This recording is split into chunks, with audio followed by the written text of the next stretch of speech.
Hello everyone. In last video we have discussed female reproductive part of a flower. Today we are going to discuss megasporogenesis and development of female gametophyte. The process of formation of megaspores from the megaspore mother cell is called as megasporogenesis. In this, ovules generally differentiate a single megaspore mother cell in the micropylar region of the nucellus. As we have learnt in the last class, nucellus is present in the ovule and nucellus surrounds the embryo sac. Hence, a single cell which undergo a differentiation, it is act as a MMC or megaspore mother cell. Now, this megaspore mother cell containing a dense cytoplasm and prominent nucleus, and this MMC undergo a meiotic division, which is also called as a reduction division, to form a 4 megaspore tetrad in condition. Now, in the majority of the flowering plants, one of the megaspore is functional while the 3 degenerate. Now, you see in the diagram, there are the 4 megaspore mother cell. Now, out of these 4, 3 undergo a degeneration and 1 remain functional.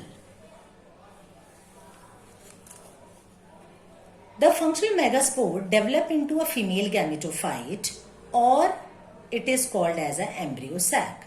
This method of formation of embryo sac from a single megaspore, it is called as a monosporic development.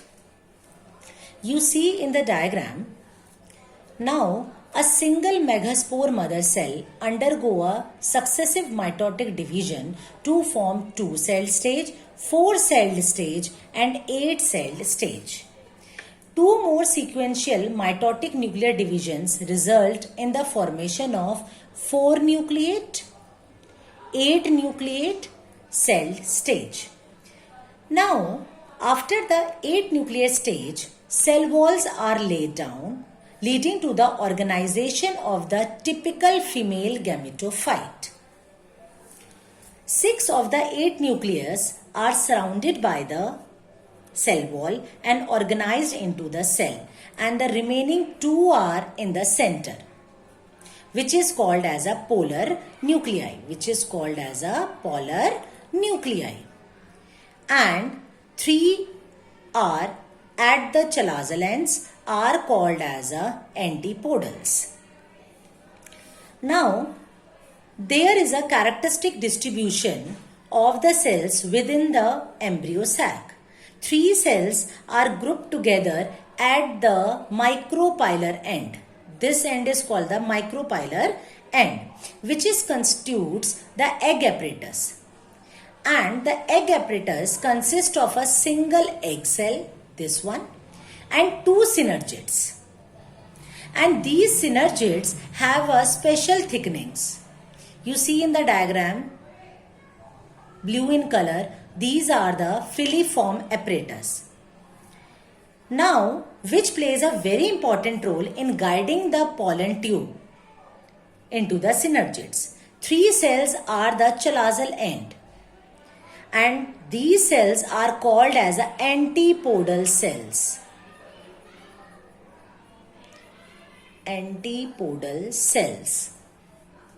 Now, this large central cell has a 2 polar nuclei which constitute a single cell, but it has a 2 nucleus.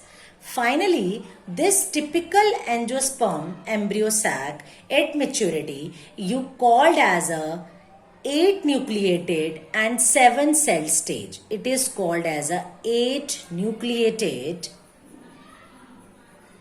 and 7 cell stage. Why it is called as a 8 nucleated? Because each cell has its own nucleus. 3 at chalazal end, 2 at the center and 3 at the micropylar end.